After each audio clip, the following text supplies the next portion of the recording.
It is Friday on the Beat, so if you watch this show, you may know what we do from time to time. It's time to fall back. Tonight, we're joined by two lions in their fields, the great Louis Gossett Jr., whose career has spanned 7 decades, the first African-American to win an Academy Award for Best Supporting Actor in An Officer and a Gentleman, nominated for an Emmy for his role on this hit HBO show, Watchmen. And he's out today with a new film, The Cuban, about a retired jazz musician who transforms people's lives through music. And back with us, Senator McCaskill. 2006, she became the first woman ever to represent Missouri in the U.S. Senate. Do you remember that? She was a leader there in the Senate on health care and women's rights and many issues, and she's now, happily, our colleague here on MSNBC. Great to have you both on together. Thank you. It's a pleasure to be here, especially with you. Yeah, and I'm so excited to be on with Lou Gossett. I can't stand it. Way cooler than you, Ari. Way cooler than you. Yeah, I would definitely. I would agree. Not only is that a low bar, but we're all thrilled. And Mr. Gossett, people know you from so many things. Thank you. It's an honor to have you on the program, sir. It's an honor to be here, sir. It's a great honor to be here with both of you. You know what I'd love to get into?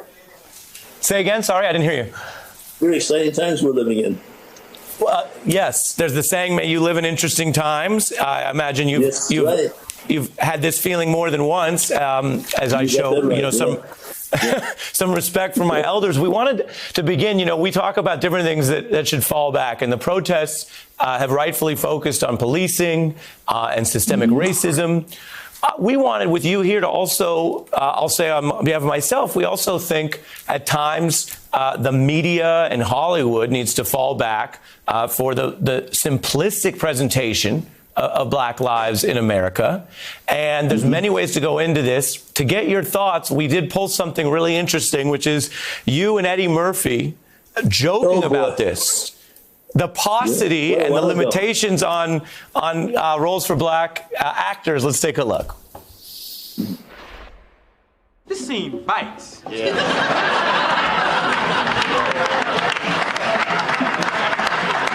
I mean, this is embarrassing, man. Yeah. You know, Eddie's right. You know why they're having us do this? Because I'm Black and Eddie's Black. And I'm old and Eddie's young, so everybody expects me to play his father.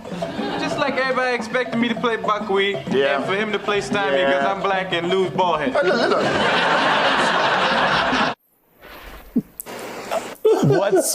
What's changed? What still needs to change, in your view? More of the same. More of the same. Eventually, the human being, when he starts to have contacts and conflicts with one another, he winds up with most of the meat, most of the nuts, most of the fish. He gets so much fish that he becomes allergic to fish. The same thing with money, alcohol, money, power. He misuses it. And it should not be misused. It should be shared. Because we are one species on this planet. We're human beings. It's going to take human beings to save human beings. That's how we started. That's how we are at our best. We have some problems that will not go away unless we cooperate 100% with one another for the cleaning up of the oceans, for the cleaning up of the food chain. And it has nothing to do with money. It has to do with us helping one another for the salvation of us all.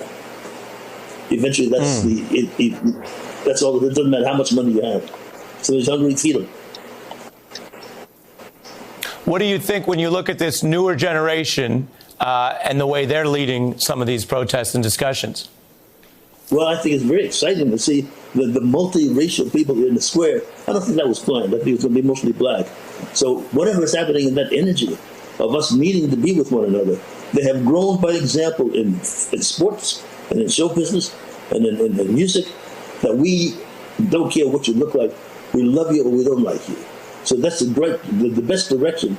These young people, I follow them.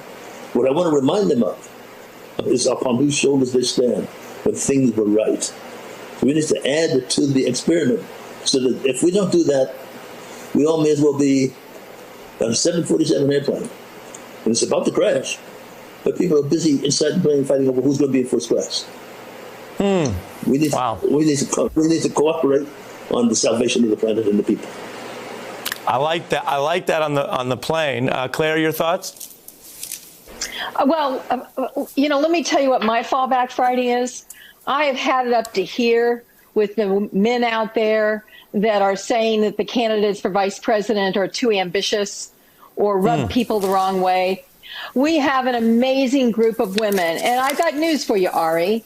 The reason they're being considered for vice president is because they are ambitious. And the reason they rub people the wrong way is because they've gotten things done. You don't get things done without rubbing people the wrong way. Has there ever been a vice president that wasn't running for president? Now, all of a sudden, it's supposedly supposed to be a qualification? What, that you're not ambitious and that you're meek and quiet? Give me a break. All those men should stop it now. We have a great group of women. One of them will be chosen. It'll be a great ticket. But people need to quit chewing on these women for their ambition. Ambition is ladylike.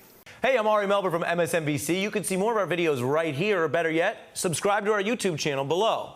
You could have been anywhere in the world, but you're here with us, and we appreciate that.